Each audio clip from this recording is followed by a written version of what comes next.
दोस्तों सबसे पहले तो आप सभी को नए साल की बहुत बहुत शुभकामनाएं। यह नया साल आपके जीवन में हर तरह की खुशियों के रंग भरे। दोस्तों सुजलोन एनर्जी की बात करें तो स्टॉक के अंदर आज हमने पॉजिटिव क्लोजिंग देखी है, लेकिन बड़ी तेजी नहीं बनी है। तो उसके पीछे जो रीजन है उसको समझने की कोशिश करेंगे। क्या सुजलोन एनर्जी आने वाले समय में एक शानदार रिटर्न दे सकता है? तो आने वाले समय में इस सेक्टर को लेकर क्या संभावना उसको जानेंगे इस वीडियो के माध्यम से। और सुजलोन एनर्जी जो विंड एनर्जी सेक्टर की इंडिया की नंबर 1 कंपनी है, इनके पास बहुत सारे ऑर्डर है इस समय। इंडिया के बड़े बड़े कॉरपोरेट हाउस इन समय जितना भी ग्रीन एनर्जी सेक्टर में जो निवेश कर रहा है वो विंड एनर्जी सेक्टर के लिए ऑर्डर जो है वो सुजलोन को दे रहे हैं। उनके लिए टोटल प्रोजेक्ट इंस्टॉल करने का और लाइफ टाइम सर्विस मेंटेनेंस का काम कंपनी सुजलोन करती है, विंड टर्बाइन इंस्टॉल करके देती है। और अदानी ग्रुप अभी बहुत बड़ा निवेश करने जा रहा है ग्रीन एनर्जी सेक्टर में, तो ऐसे में सुजलोन के लिए बहुत सारी अपॉर्चुनिटी निकल के आ सकती है। तो इन सारी बातों को जानेंगे इस वीडियो के माध्यम से।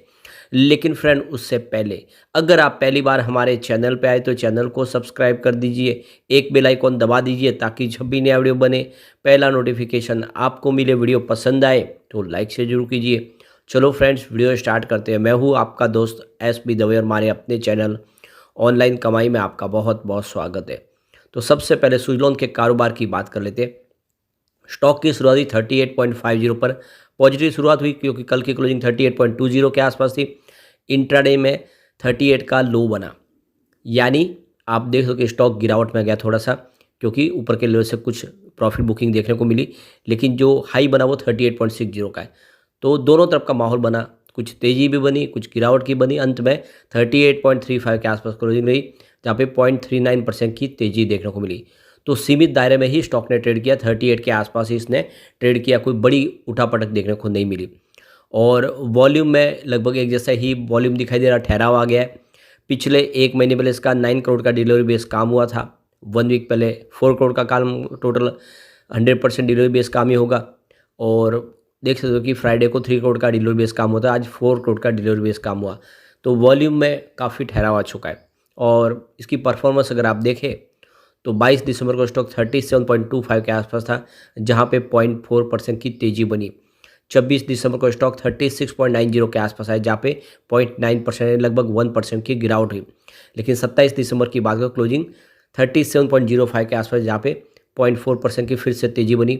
और 28 दिसंबर को स्टॉक ने काफ़ी अच्छा प्रदर्शन किया, स्टॉक आ गया 38.15 के आसपास, जहाँ पे 3% की अच्छी खासी तेज़ी बनी। और 29 दिसंबर को 38.20 के आसपास, जहाँ पे 0.1% की तेज़ी बनी। तो आज ये चौथा ट्रेडिंग सेशन है जब इसमें हमने पॉजिटिव क्लोजिंग देखी है। अब इसकी परफॉर्मेंस आप देख ही सकते हो, 6.95 52 वीक का लो है, हाई जो है वो 44 का है। अब इस लेवल से देखें तो जो रिटर्न है वो कम से कम आपको यहाँ पे 5 से 6 गुना दिखाई देगा, यानी इस स्टॉक ने उस लेवल से लोगों को ज़बरदस्त रिटर्न दिया है। वैसे इसका ऑल टाइम लो जो रेंज है 1.70 का, जो कोविड काल में आया था, और जो हाई है वो 459 का, जो 2008 के पहले था। तो उस लेवल पे स्टॉक को जाने में भी बहुत समय लगने वाला है, और ये स्टॉक उस लेवल तक आराम से जा सकता है, उसके अंदर वो पोटेंशियल है। अब इसकी परफॉर्मेंस को देखें तो इसने ऑलरेडी बहुत ज़बरदस्त रिटर्न लोगों को दे दिया है। और देख सकते हो कि यह पिछले एक साल में ही 280% का बम्पर रिटर्न दे चुका है, यानी जो आपका इन्वेस्टमेंट है वो करीब 4 गुना हो चुका है। सिर्फ 6 महीने में ही 160% का शानदार रिटर्न दिया है। 3 मंथ में 50% की इसने तेज़ी बताई, यानी काफ़ी शानदार रिटर्न रहा है। लेकिन 1 मंथ के हिसाब से 3% की इसमें गिरावट हुई है, और 1 वीक के हिसाब से देखें तो 3.41% की फिर से तेज़ी बनी है। 1 डे के हिसाब से लगभग 1% की तेज़ी है। ओवरऑल देखें तो 1 मंथ के हिसाब से निगेटिव रिटर्न जरूर है, बाकी प्रदर्शन ओवरऑल अच्छा है। अब इसमें आप देख दो कि ये जो बड़ी तेज़ी नहीं बन पा रही है, तो इसके पीछे वजह है कि इसमें वॉल्यूम में ठहराव छा गया है। वॉल्यूम नहीं हो पा रहा क्योंकि इंट्राडे ट्रेडिंग बिल्कुल क्लोज है, कोई भी इसमें इंट्राडे ट्रेडिंग नहीं कर सकता, और ज़्यादा करके वॉल्यूम इंट्राडे ट्रेडिंग की वजह से ही होते हैं। डे ट्रेड इसमें बहुत भारी मात्रा में काम करते हैं, उससे आप देखें तो बड़ी अप डाउन देखने को मिलती है। लेकिन अभी फिलहाल सुजलोन एनर्जी देख दो कि एएसएम लिस्ट 4 में शामिल है, यानी एडिशनल सर्विलेंस मेजर के ऊपर रखा गया है। और आप देख दो कि 1 जनवरी 2024 को भी उसी लिस्ट में ये शामिल है। अब ये लॉन्ग टर्म एएसएम लिस्ट है। अब आप देख सकते हो 5 अक्टूबर 2023 से इसको एएसएम लिस्ट में शामिल किया गया है स्टेज 4 में। इससे पहले अगर आप देखें तो 5 जुलाई से 5 अक्टूबर तक ये लॉन्ग टर्म एएसएम लिस्ट में स्टेज 1 में था। तो 3 महीने के पीरियड में इसको देखें तो स्टेज 1 में रखा गया था, उसके बाद में इसको स्टेज 4 में लिया है। तो अब ये इसका जो पीरियड है, ये 3 महीने का जो पीरियड है, ये 5 जनवरी को आपको खत्म होता हुआ दिखाई देगा, यानी 5 जनवरी के बाद इसके इस एएसएम लिस्ट में बदलाव हो सकता है, क्योंकि लॉन्ग टर्म जो पीरियड है वो 3 महीने का पीरियड यहाँ पे आपको पूरा होता हुआ दिखाई देगा 5 जनवरी को। तो 5 जनवरी को इसमें कुछ बदलाव की उम्मीद है।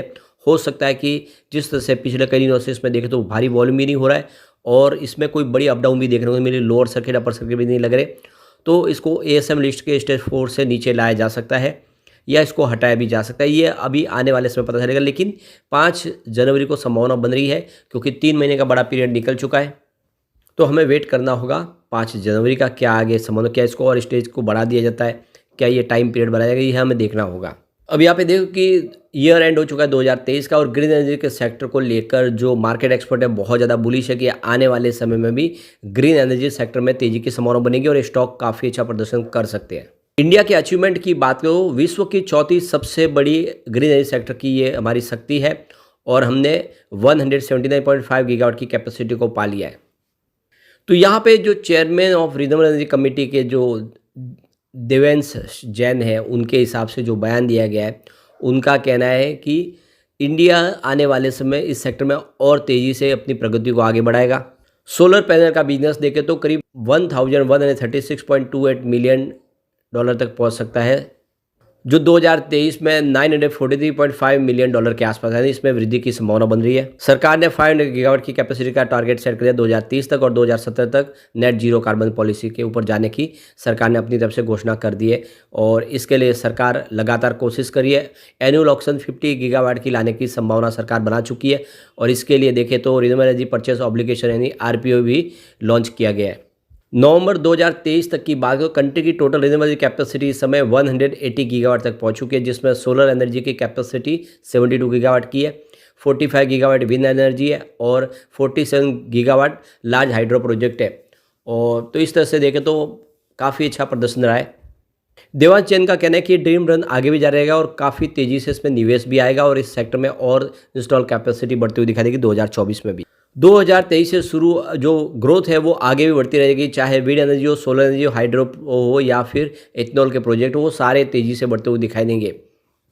तो इस समय इस सेक्टर से संबंधित कंपनियों के अच्छे स्टॉक जो फेयर वैल्यू में मिल रहे हैं उनमें निवेश करना चाहिए। आने वाले 12 से 18 महीनों में एक ज़बरदस्त रिटर्न आपको और मिल सकता है, यानी जो स्टॉक दौड़ चुके हैं उससे भी काफ़ी शानदार आगे बढ़ने की संभावना है और ऐसे में ऐसे स्टॉक में आप निवेश के बारे में सोच सकते हैं। इंडिया को करीब 25 गीगावाट की कैपेसिटी और ऐड करनी है अगर आने वाले इस साल में 2000 तो करीब 1,37,500 करोड़ रुपीज़ की ज़रूरत पड़ेगी। तो कुल मिला के देख सकते हो कि आने वाले समय इन्वेस्टमेंट और बढ़ता हुआ दिखाई देगा इस सेक्टर में। सरकार ने ग्रीन हाइड्रोजन मिशन लॉन्च भी किया है जिसका फ़ायदा आने वाले समय देखने को मिलेगा। तो देवांश जैन का कहना है कि सरकार ने पीएलआई स्कीम भी लाई हुई है। इसके अलावा ultra mega renewable energy park के लिए सरकार ने अनाउंसमेंट की, वो वहाँ पे काफ़ी ज़्यादा निवेश किया जा रहा है और दूसरी बहुत सारी ग्रीन हाइड्रोजन मिशन के अलावा जो पॉलिसियाँ लाई जा रही है इसका फ़ायदा देखने को मिलेगा और बहुत सारा निवेश आने वाला है इस सेक्टर में। बहुत बड़ा रिवॉल्यूशन अभी बाकी है। तो कुल मिला के ये बहुत अच्छा मौका है। आत्मनिर्भर भारत के तहत यहाँ पे ही सारे इक्विपमेंट बनाए जा रहे हैं। स्पेशली देखें तो विंड टर्बाइन के लिए भी सारे प्रोडक्ट यहाँ पे बनाए जा रहे हैं जिस पर सरकार बहुत सारी राहत दे रही है। तो कुल मिला के आने वाला पीरियड काफ़ी शानदार रहने वाला है। इसके अलावा जो बड़ी और गुड न्यूज़ है कि अदानी ग्रुप करीब $1 बिलियन का निवेश करने जाने आने वाले समय ग्रीन एनर्जी सेक्टर में। तो अदानी ग्रीन की तरफ से जो बड़ा निवेश होने वाला है आप समझ सकते हो, करीब ये जो $1.12 बिलियन का जो निवेश होगा, तो कंपनी जो निवेश करने जा रही है उसमें अगर आप देखें तो जो विंड टर्बाइन के जो प्रोजेक्ट होगा उसके जो ऑर्डर है वो सुजलॉन को मिल सकते हैं, क्योंकि पहले से इनकी पार्टनरशिप है। लगातार अदानी ग्रीन के लिए जो विंड के प्रोजेक्ट है वो सुजलॉन ही कंप्लीट करके देती है। तो सुजलॉन के लिए अदानी की तरफ से बड़ा मौका निकल के आ रहा है। आने वाले समय अदानी ग्रुप जो एक बड़ी भारी भरकम कैपेसिटी को पाने जा रहे हैं तो उसका सीधा फायदा होगा।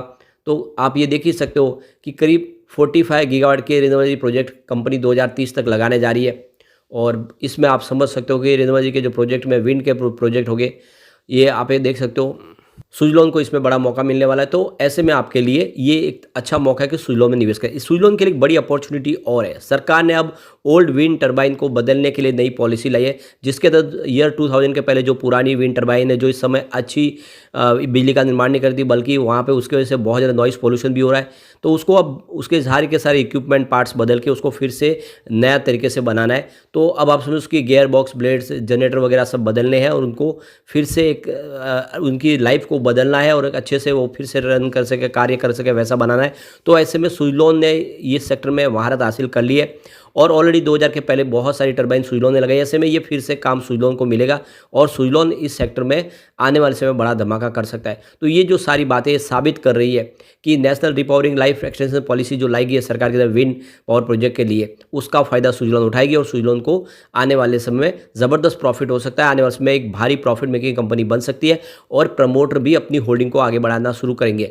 ऐसे में आपके लिए मौका है कि इस समय इस गिरावट का फायदा उठा के, क्योंकि स्टॉक इतना ज़्यादा दौड़ा है, 44 की प्राइस हाई जो बनी थी उससे अभी काफ़ी नीचे, इस मौके का फायदा उठा के निवेश करें। कम से कम इसको 5 साल दे दीजिए, ये आपको मालामाल कर देगा। अपनी जो पुरानी हाई है इसकी जो 400 के ऊपर की, वो उस हाई को आराम से टच कर सकता है। तो दाव आपको लगाना चाहिए सुजलॉन में। लेकिन फ्रेंड, कोई भी इन्वेस्टमेंट करने से पहले अपने फाइनेंशियल एडवाइजर बड़े ले ले या अपना खुद का रिसर्च करें, क्योंकि मैंने वीडियो आपके एजुकेशनल पर्पज के लिए ही बनाया। वीडियो पसंद आए तो लाइक से जो कीजिए और चैनल को सब्सक्राइब कर दीजिए। Thank you friend.